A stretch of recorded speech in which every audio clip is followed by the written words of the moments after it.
Jai Radha Madhava Kunja Bihari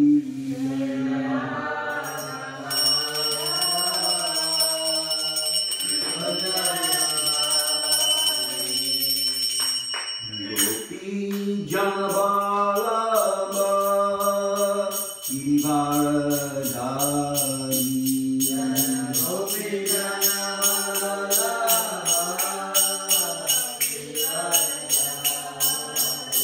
Jaya Gopi Janavava Girivaradari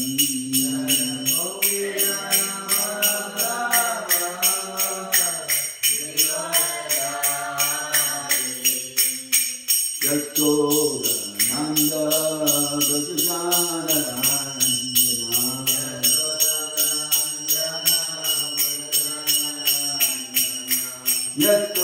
Yasodanandana Brajanaranjana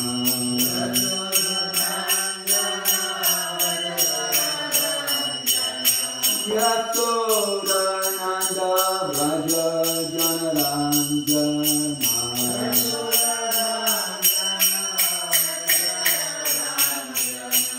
Yamuna Kiravanachari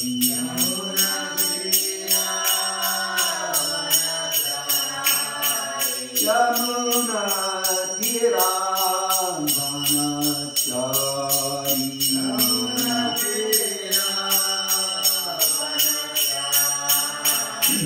Jaya Radha Madhava Kunja Bihari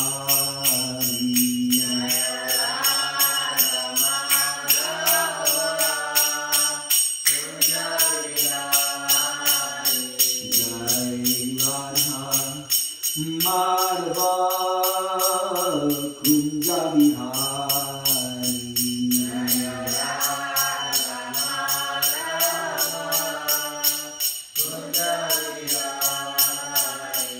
Jai Kunja Bihari Jaya Kunja Bihari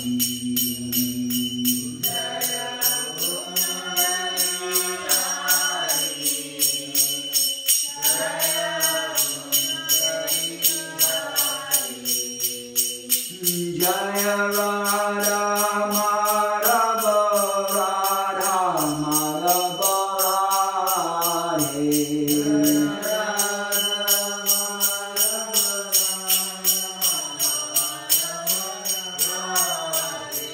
Jaya Prabhupada Shiva Prabhupada Jaya Prabhupada Shiva Prabhupada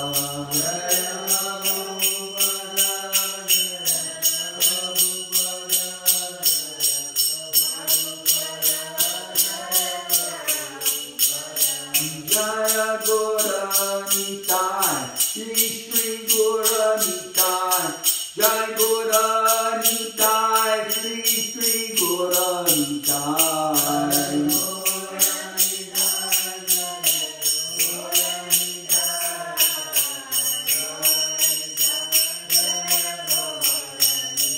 Jaya Radha Radha Kanta Radha Radha Kanta Shri Radhe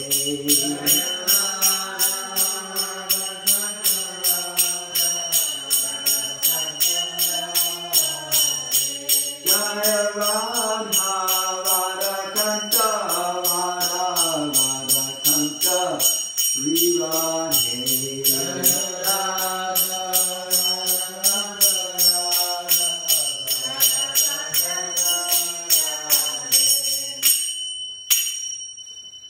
Om Namo Bhagavate Vasudevaya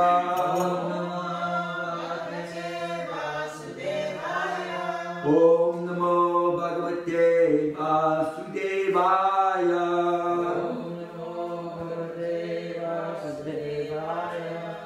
Om Namo Bhagavate Vasudevaya Om Namo Bhagavate Vasudevaya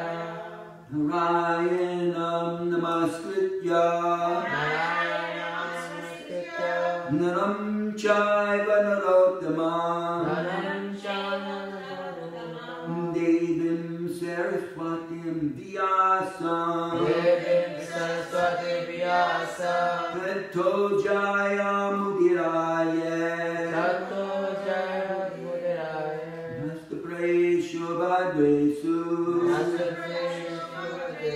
Nityam Bhagavatam Sevaya Nityam Bhagavatam Sevaya Bhagavati Uttama Sloke Bhagavati Uttama Sloke Bhakti Bhagavati Naistiki Bhakti Bhagavati Naistiki Srimad Bhagavatam Canto 3, Chapter 13, The Appearance of Lord Varaha, text number 45 today. Please repeat. Savai, Bhata, Brasta, Matis, Savai Sate, Savai Bhata, Brasta Matis, Savai Sate,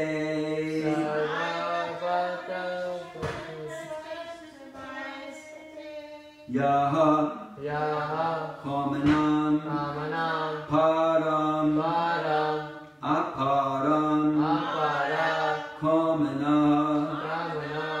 Ya Kamanam, Param, Apara, Kamanaha,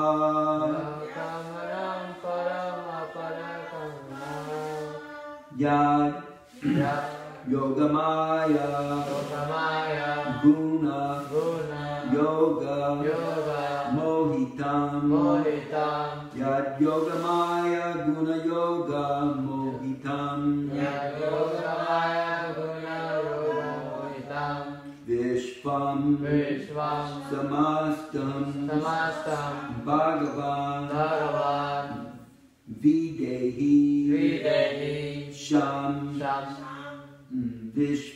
Samastam, Bhagavan, Videhi, Sham, Vishvam Samastam Bhagavan Videhi Sham, Savai Bhatta Brasta Matis Tavai Sate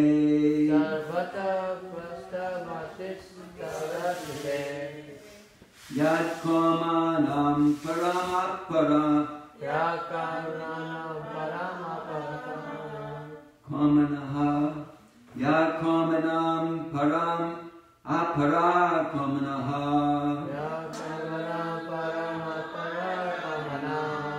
Yad Yogamaya Guna Yoga Mohitam Vishvam Samastam Bhagavan Videhi Sham Savai Bhatta Brasta Matis Tavai Sate Yakamanam Param Apara Kamanaha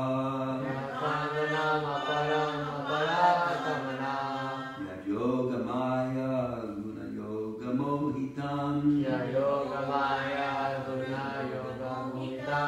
Vishvam Samastam Bhagavan Videhi Sham Savai Bhatta Brasta Matis Tavai Sate Yakamanam Param Apara Kamanaha Yad Yogamaya Guna Yoga Mohitam Vishvam Samastam Bhagavan Videhi Sham Savai Bhatta Brasta Matis Tavai Sate Savai Bhatta Brasta Matis Tavai Sate Karmanam Parama Parakarmanaha Yakamanam Param Parakamanaha Yad Yogamaya Guna Yoga Mohitam Yad Yogamaya Guna Yoga Mohitam Vishwam Samastam Bhagavan Videhi Sham Vishvam Samastam Bhagavan Videhi Sham Savai Bhatta Brasta Matis Tavai Sate Savai Bhatta Brasta Matis Tavai Sate Karmanam Param Apara Karmanaha Yakamanam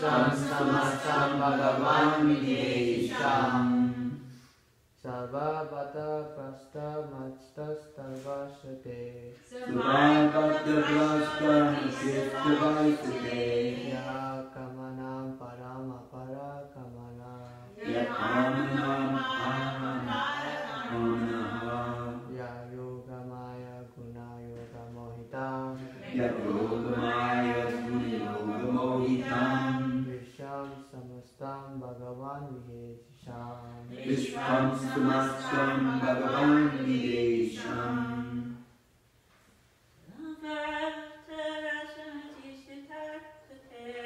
Bhagavata Drasta Masyasta Vaisite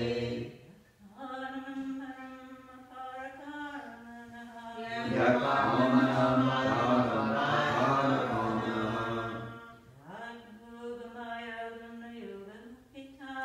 Yogamaya Guna Yoga Mohitam Vishvam Samastam Bhagavan Videsham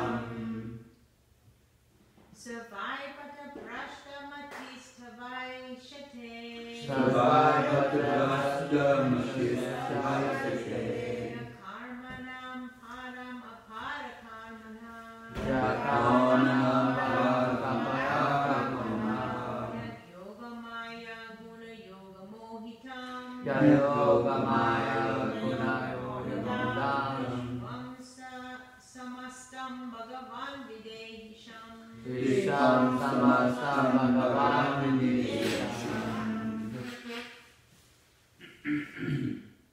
Anyone else? Word for word, please. Saha Saha He Vai Vai Certainly Certainly Bhata Bhata At last At last Brastamati Rastamati Nonsense Nonsense Tava Tava Your Esate Yesterday Desires Desires Yaha Yaha One who One who Kamanam Kamanam of activity of activity Param Param limit Limit Aparam Aparam Apara Aparam Kamana Kamana of one who has unlimited activities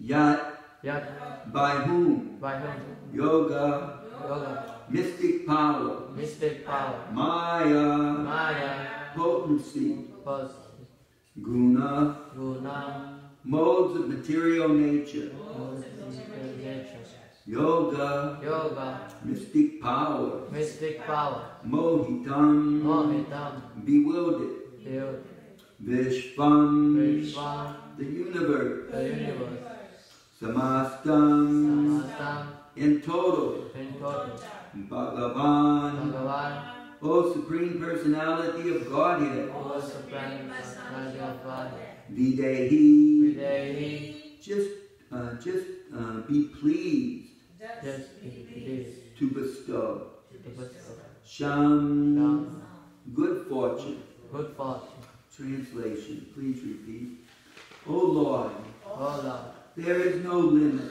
there is no limit to your wonderful activities to your wonderful activity. anyone who desires to know Anyone who desires to know the limit of your activity the limit of your activity is certainly nonsensical. is nonsensical. Everyone in this world Everyone in this world is conditioned by the powerful mystic potencies. Please bestow your causeless mercy upon these conditioned souls. I'll say it one more time. Oh Lord, there is no limit to your wonderful activities. Anyone who desires to know the limit of your activities is certainly nonsensical. Everyone in this world is conditioned by the powerful mystic potencies. Please bestow your causeless mercy upon these conditioned souls. Srila Prabhupada's divine purport. Mental speculators who want to understand the limit of the unlimited are certainly nonsensical. Every one of them is captivated by the external potencies of the Lord. The best thing for them is to surrender unto Him, knowing Him to be inconceivable, for thus they can receive His causeless mercy. This prayer was offered by the inhabitants of the higher planetary systems, namely the Jana, Tapas, and Satya Lokas, who are far more intelligent and powerful than humans. Visham Samastam is very significant here, says Srila Prabhupada.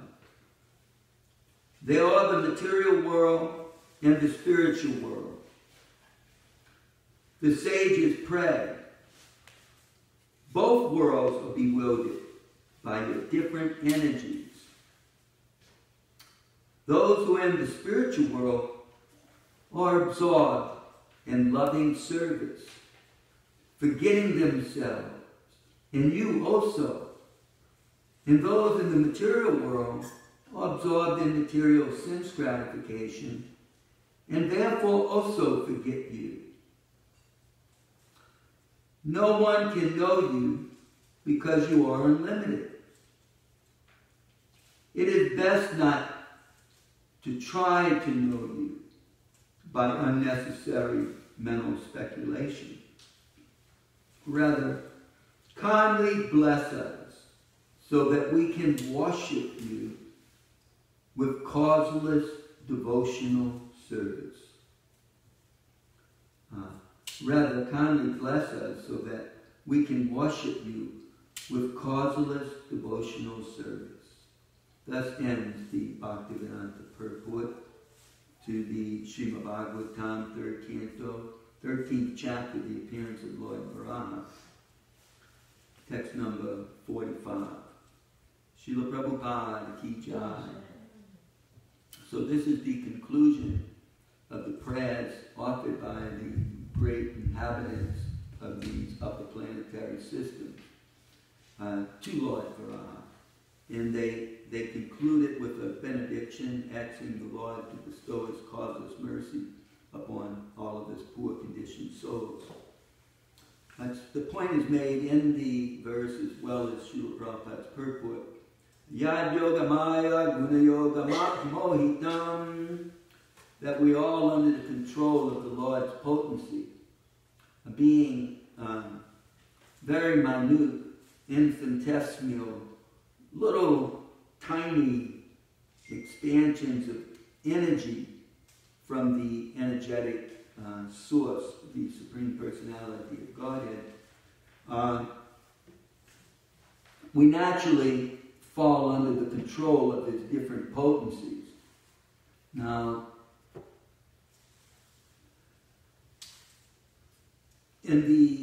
under the control of the spiritual potency, this is our natural constitutional position, because that potency is full of Satchitananda, eternity, knowledge, and bliss. That is the natural situation for the soul, for the minute expansions of the Lord, to be under the control of this Yoga Maya internal potency and always engage in His loving devotional service. However, by our own free will, we may choose to associate with His external potency. The Lord has inconceivable and unlimited potencies, and one of them is His termed English, his external potency, his material potency. That potency has a sort of degrading effect. It brings one under the control of gunas, or it's often compared to ropes, but it's like another potency, a potency of darkness, where the soul acts in such a way that it's completely different from the nature that he exhibits in the spiritual realm. Or under the potency of rajas, the passionate potency, whereby he exerts himself with unlimited energy, practically speaking, to create different things for his enjoyment. Or he can also be imbued with a sattvic, or a good potency, where he's very philanthropic and charitable and helpful to others. So these three potencies combine together and condition the soul to this material or external way of life that is quite the opposite in his home in the spiritual realm. But that's the freedom one has, that we can take up that association and come under the control of that potency. Or we can take up the association of the spiritual potency and enjoy Krishna's loving devotional service. Now, when this was done, Srila Prabhupada often terms is something time immemorial that you can't really put a date on when the conditioned soul decided to do that, exactly how he did it. There's different statements in the Vedas.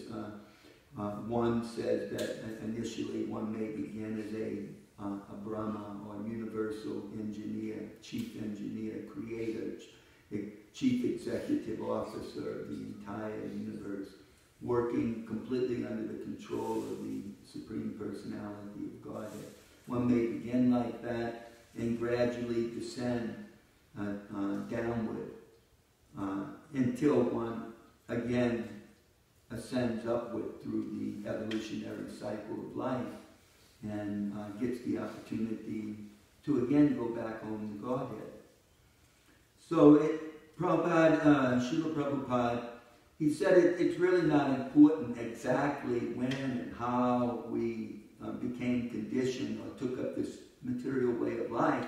The important thing is if we get the opportunity to switch, to escape, or to leave this ocean of material nescence, which he compared to like a great ocean, whereby the souls are swimming and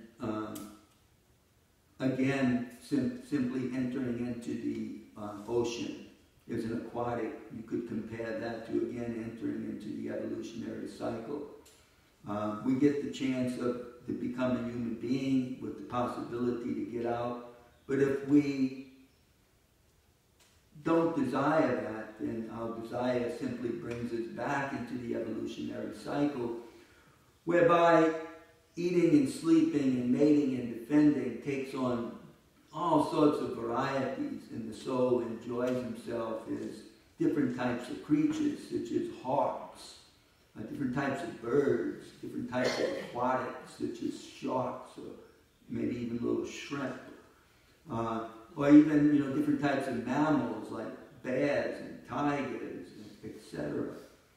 But in the human form of life, the soul is given a different type of brain, he's given a different type of body, different type of facility, and has the chance to actually escape this cycle of birth and death.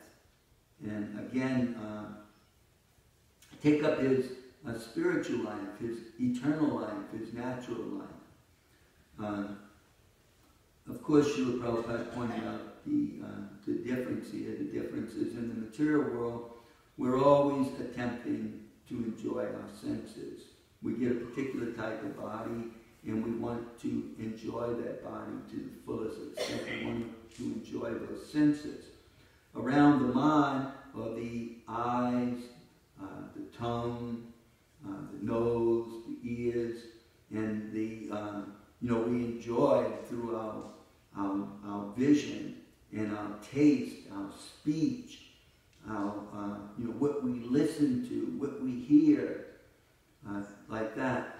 And that choice is ours, and people develop different tastes, and based upon those tastes, we take different bodies. What will we remember at the time of death? Krishna says in the Gita, whatever we remember at the time of death, to that state will attain. But what we remember is the taste that we've cultivated. We all cultivate a certain taste in life that we so desire. People have certain diet, and they have they like to listen to certain things, and other things they'll completely ignore. And they like to see different things. They utilize their eyes in different ways. And they like to be around, different smells. Some people like the city, and others like the country. So, based upon the taste that we cultivate, then we take on a certain body. The intelligent human being, person who is intelligent in human life, can understand that this cycle is actually not the most pleasing thing to revolve in. And due to the religious or spiritual heritage amongst human beings, they realize, or they understand, they learn that they can ascend to a much higher position than a human being. Like, I believe it was mentioned here. Yeah, the sages are offering prayers. Prabhupada mentions in the purport that they're much greater than human beings. So one can acquire those types of bodies that are more imbued with the sattvic gun, whereby they have a tendency to practice penance rather than sense gratification. And they can study the Vedas, which teach the science of the self, of the soul. Whereas, people in the material world, we learn, an auto mechanic learns about fixing automobiles, and a machinist learns how to apply a machine to make different types of fabricated metal. And, a physicist learns all about physics, and a biologist about biology, doctors about medicine. So these are material sciences, but there's a great, great spiritual science that is constantly being understood and applied by beings on higher planets. And it exists on Earth as well. And people can take that up to transcend the world. And that's the yoga practice, which culminates in bhakti yoga, or the yoga of devotion to the Supreme Personality of Godhead. There's a difference, though, here that Prabhupada mentions in the purport. In the material world, people involved in academics, practically speaking, their learning is passed down from the professor to the students, from the beginning of education to its culmination. But at one point in materialistic education, where people become the professor, it becomes a challenge, or it becomes a challenge whereby one has to exert themselves and is being prominent in their field. They have to be able to publish and write and teach. So then people, instead of taking knowledge coming down, they may still do that, but they utilize it to formulate ever knowledge by making hypotheses, coming up with different ideas, and then attempting to prove those ideas through either experimentation or logic, through one of these sources of mathematics. If they can prove something new, then that makes them more prominent in the world because they've made some discovery whereby people may be able to utilize it to make some other type of machine or to engineer something in a different way. Like our technological sciences, we were able to create all these small parts to put it, these chips, and just put it on a little bitty card, and that would be able to, communicate what needed to be done in a big machine. Or whether it be a computer or, an automobile, some of the computers that are making it run in such and such way. Like that, so we've been able to do this because of various discoveries whereby people, use their ability to hypothesize and take up ideas and experiment with them and come up with something new. However, this doesn't work very well to understand Krishna or the absolute truth. And people try to apply that to spiritual life also. They want to try to capture the absolute truth, or to capture the source of life, to capture the foremost understanding of life, how it came about, how it developed, either from matter or from something beyond matter. They try to grasp that through this speculative path of ascending knowledge, whereby we're trying to climb up to it with the power of our brain, with the power of our intellect. We're trying to capture it, trying to capture Krishna like that. But that's not the Vedic system. It's not the spiritual system taught in most mainstream religious organizations. The system is a handed-down system, just like we received during elementary school, through high school, and to our initial years in college. The knowledge is simply handed down as it is. So Prabhupada would compare it to people who pick mangoes. They climb up in the tree and they hand it from one person to the next so that it doesn't get bruised. And that way the person on the ground can place it in a box very delicately and wrap it, and the mangoes can be then sold without any sort of bruises on them. So similarly, the Vedic knowledge must be passed down from the teacher to the student.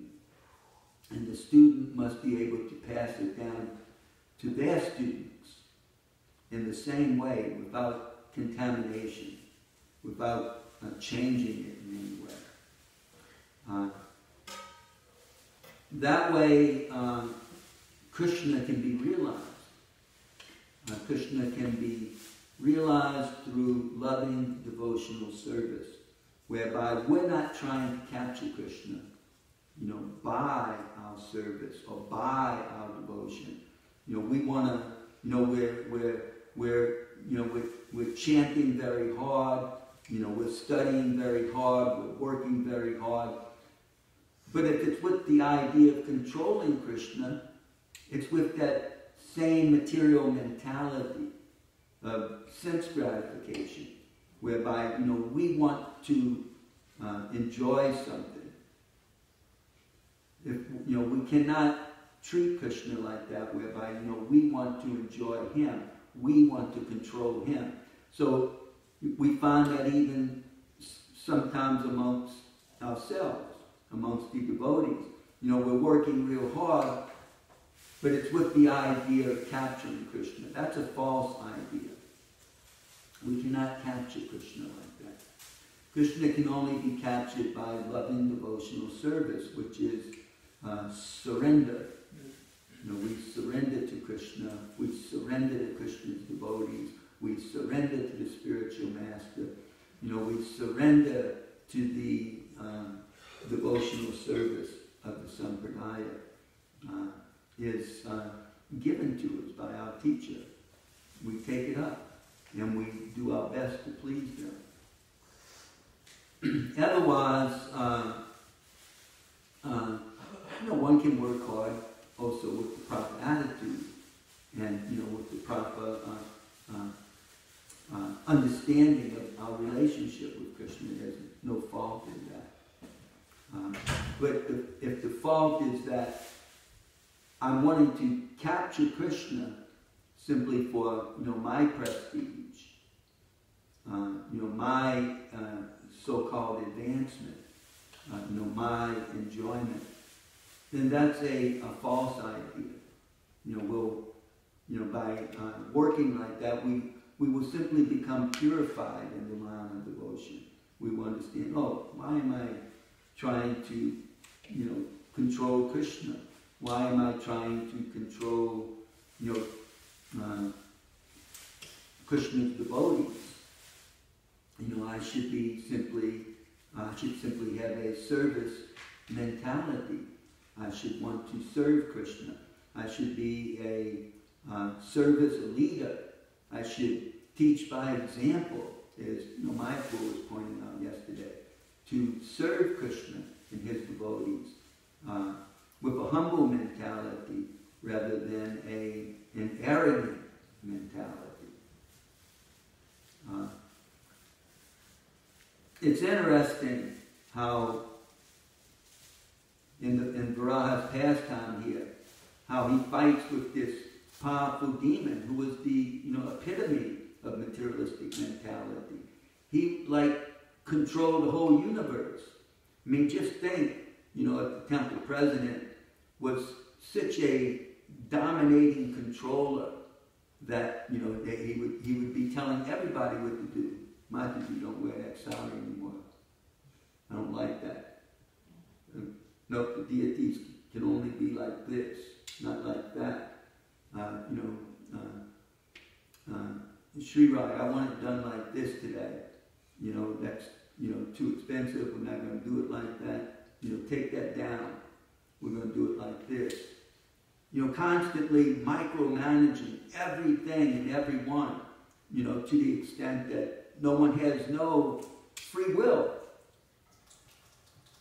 But we see that Krishna, he's controlling everything and simultaneously allowing everyone their free will. To the extent that, we don't have to serve him at all. He has a whole arrangement whereby we can just concentrate on serving ourselves. Develop whatever type of karma we want, whatever type of work we want. We can develop it. Krishna gives us that freedom. We can do whatever we want. It may be an illusion from the absolute perspective, but for the individual soul, under that potency, he's thinking, he's enjoying.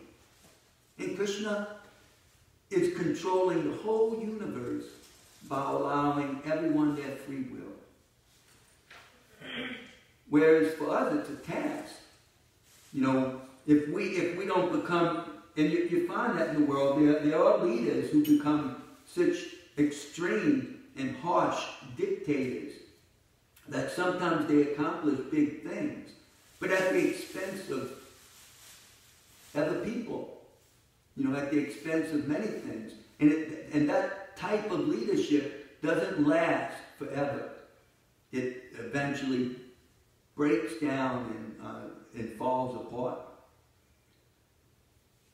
But to be able to control and allow people their free will is not an easy task. One has to be such a good example, like Ramachandra. Lord Ramachandra could inspire everyone to do their service because he was so strict about doing his service. He was like the epitome of being a king, being the supreme monarch or the supreme controller. He was the epitome of being a husband. He was, just perfect in all respects. But we may not be able to imitate him, but, we have to be able to, follow the direction. Prabhupada would say we can't imitate the great, but we can follow their direction or their orders. He may have made the point here too that we have to follow the disciplic succession. We have to render loving devotional service is the spiritual master and Lord Chaitanya have given us. It's like we don't go off and create some other type of yoga by our speculation. That's an offense against the holy names to say that, we chant such and such a way and such a way, and we describe it in ways that we don't find in our disciplic succession, through breath restraint and breath control. And, we take from other yogas and we try to apply it to this. And, we present sort of our own system. No, we have to take the system as it is handed down to us and apply it as Srila Prabhupada has given it to us. And so in that way we take direction from the teacher and we attempt to apply it in a humble way. Hare Krishna, Krishna, Krishna, Hare Hare, Hare Rama, Rama, Rama, Hare Hare. Chanting with a humble mentality and avoiding the demoniac mentality, which doesn't always appear like the infamous devil, but just appears as prideful and perhaps conceited. Maybe certainly it can be harsh, but and take on the form of anger. But that those demoniac qualities don't necessarily always appear like the infamous devil. It may appear as a leader in society, but yet possessed of the demoniac mentality rather than the spiritual mentality. So to free ourselves from the material conditioning, we have to take up Lord Chaitanya's teachings as they come down through the line of disciplic succession to Srila Prabhupada. And do our best to apply them. It's a great science, and we have to be very careful not to become too proud and think ourselves so great, but remain humble and carry out our service to the best of our capability, whatever that may be, from the humblest little service to very important things.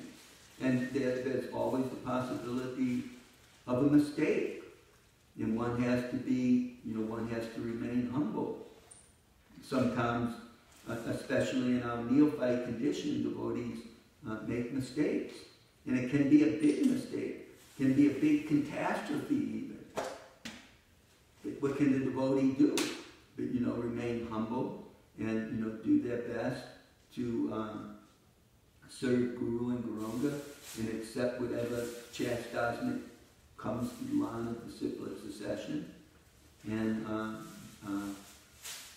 push on in devotional service, trying to please the lotus feet of Guru and Gurunga.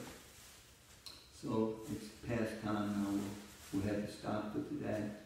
Any comment or questions before we get away? Sukshiman first and then Mother Nara, please. The official meaning of Maya means illusion, right? But in the text there's a different words. And my second question is, you have mentioned that this spiritual master does not have this system, that system. So what is the power of spiritual system?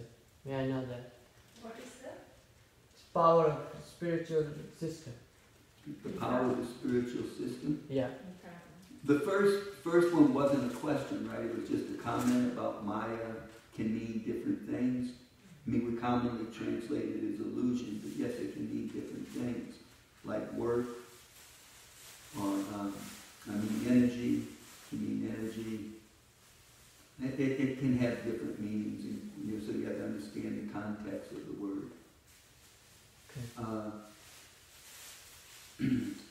The spiritual potency in the Bhakti Yoga line of disciplic succession, in the line of disciplic succession that comes down from Krishna through the spiritual master to the devotees, is Krishna. That's the potency. That Krishna is in that disciplic succession. He's not exactly personally in the line of disciplic succession based on the power of the mind to ascend to Krishna. One may be able to ascend to the Sat potency, or the Brahman effulgence, by the ascending process, although in the Gita Krishna says it's very difficult. And it's very difficult to do that. And it's much easier and better, and you can go a lot further simply taking the knowledge coming down to us and doing our best to apply that and rendering service to Guru and Krishna. If one takes up, that line of disciplic succession, that the ascending process, or the process where Krishna or the knowledge is handed down to the disciple, then one can go a lot further than trying to climb up on our own. Srila Prabhupada would also compare it to how a monkey carries its children. The children ride on the back of the mother monkey and has to be able to hold on. So, when we try to ascend up to Krishna on our own, we're on our own, and there's always the possibility of falling off. But when we take up the process whereby the knowledge is handed down, Srila Prabhupada compared it to a cat that carries its kitten. The kitten is safely in the jaws of the mother. It's not trying to hold on itself. So we're working under the control of the direction of the spiritual master. And, we never become greater than the spiritual master. We always remain his disciple. We remain like a student before our spiritual master. We don't think ourselves better than our spiritual master. One may even be materially perhaps more accomplished as an academic, so to speak, or as a powerful Kshatriya or Vaishya or a particular type of Sudra than his spiritual master. But one would never think of himself as greater than his spiritual master. And spiritual master is our eternal teacher. And we always humble ourselves before him. And that pleases Krishna. The best example given is when one devotee, he told Lord Chaitanya that he had done a better commentary than such and such spiritual master, the first commentator on the Bhagavatam. And immediately Lord Chaitanya chastised him. He says, "Oh, you've become better than so-and-so. You're just like a prostitute." He chastised him like that. How can you become better than the spiritual master? In the spiritual world, everything's on the absolute platform. Like Srila Prabhupada, he was saying in the Chaitanya Charanamrita yesterday, that whether it be Srivas Thakur or Mahaprabhu himself, they're absolute. The whole Panchatattva is absolute, even though one is Jiva Tattva and one is Vishnu Tattva, and one is the Supreme Personality of God himself. They're all absolute. and the Panchatattva. So similarly, the spiritual master is absolute. He's Krishna's bona fide representative. You know, Krishna comes through him. We receive Krishna from our spiritual master, just like Bhakti Siddhanta. In one sense, he was a greater scholar than his spiritual master. But he would never present himself like that. He was always most humble. And, you know, he receives Krishna through his spiritual master. Because he pleased his spiritual master, you know, Krishna, you know, became, you know, his servant. Krishna became, you know, his devotee, Bhakti-Vatsala, the protector of his devotee, or the devotee of his devotee. But if Krishna sees us being arrogant and thinking ourselves better than our spiritual master, then Krishna will remain aloof. Krishna will remain aloof. You know, he will not give himself to us. He only gives himself to his pure devotees. And pure devotee means someone who can humbly accept the other devotees, can humbly accept his spiritual master, ready to take lessons from his spiritual master, and doesn't think himself better than his master. So, you know, so the potency is Krishna. It's the spiritual master is carrying Krishna. And you know, he's not going to give Krishna to any fool and rascal who's so puffed up that he thinks himself so great. No, he gives to the disciple that pleases him. Just like another example is Ramachandra Puri. He thought himself so great that his spiritual master asked him to please go away. You are just disturbing me. But he gave himself to Ishwara Puri, who very humbly served him. Ishwara Puri became the spiritual master of Lord Chaitanya, and Ramachandra Puri could never get the mercy of Lord Chaitanya Mahaprabhu. Mother Nara Priya? Yes, it says in the purport, those who are in the spiritual world are absorbed in your loving service, forgetting themselves and you also. And I've heard that pure devotee never forgets Krishna, so could you please? Well, they forget that when you're absorbed like Mother Yasoda, when you're on that level, where you're directly associating with Krishna, it's his aunt or uncle or mother or father, you know, his cowherd girlfriend or cowherd boyfriend, you know, where you have direct, intimate relationship with him in the Krishna Leela and the Vrindavan Leela, then one forgets that Krishna is the Supreme Personality of Godhead. Vishnu is the Supreme Personality of Godhead. Not Krishna. Krishna is our hometown hero.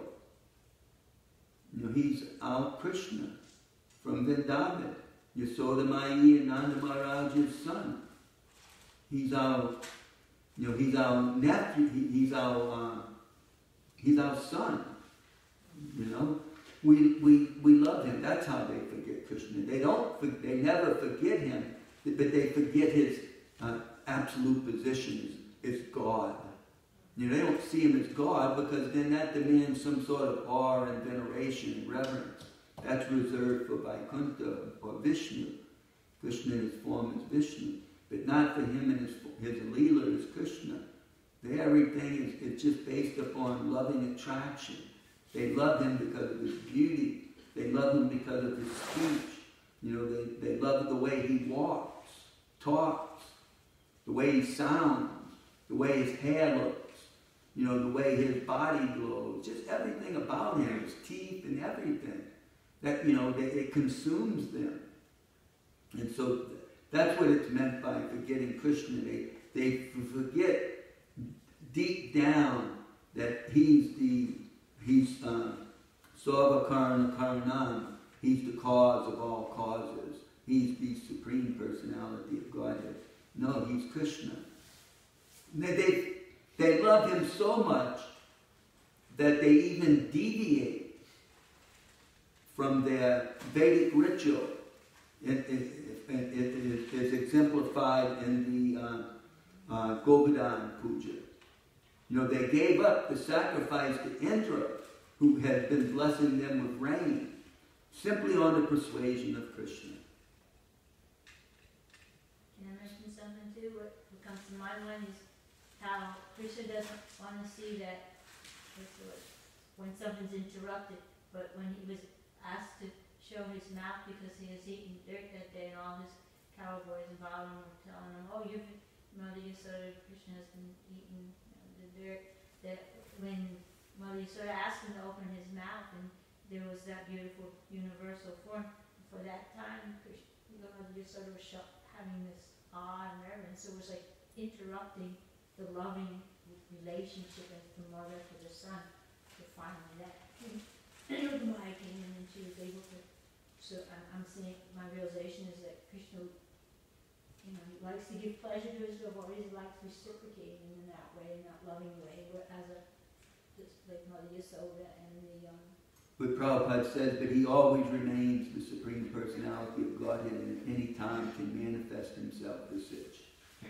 But I was making a point out the service is important. That Mother Yasoda was serving Krishna as a child, like you were just saying, not as the Supreme Personality, and that when she was seeing, this beautiful form, universal form, she couldn't, be the mother of Krishna at that point because there was so much awe and reverence that she had to have that covering again, the Yogamaya covering to come back to that where there wasn't that reverence. She became Krishna's mother again.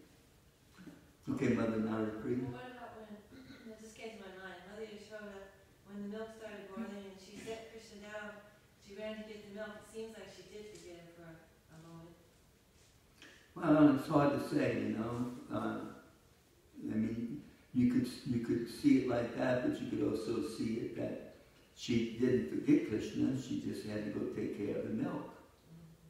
So she knew he was there, and she was going to return as soon as possible, and expected that he was going to do such and such, but he did something else, and of course that led to a different pastime. But so I mean,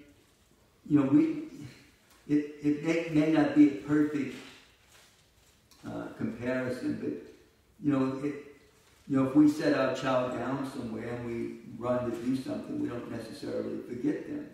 So even as a simple human being, we may set our child somewhere and we go to do something, and but we don't forget that the child is there. If we do, it becomes a big mistake, Yeah. And also in the Texas pastimes, whereas when Krishna was put on the cart when Mother Yasoda was trying to receive all the gifts, right? It sounded like she forgot, but baby Krishna was there. Thought she had put him in a safe place. Yeah, and to enhance so we can hear it. And then when she put Krishna down and the Trinavarta demon took him away, and she was so upset. She couldn't find him, and then just seeing him being taken away by the tornado was, devastating. I was the same thing. Krishna wanted a little ride on shoulders. You got it. Messed up. Thank you. Yogindra Prabhu, can I say one thing about this child thing? Yeah. She did it only for a few minutes. Looked like it could be slightly longer. What to say about our Adi who's going to get married over here? He was left only for a second right next to the pavilion. All of us were there, and this car just came, a big car just ran right over him. You remember that? Yeah, the tires didn't hit him, and No, he was so he small, was under. it just went right The over baby, him. the baby was under, and the big car went just right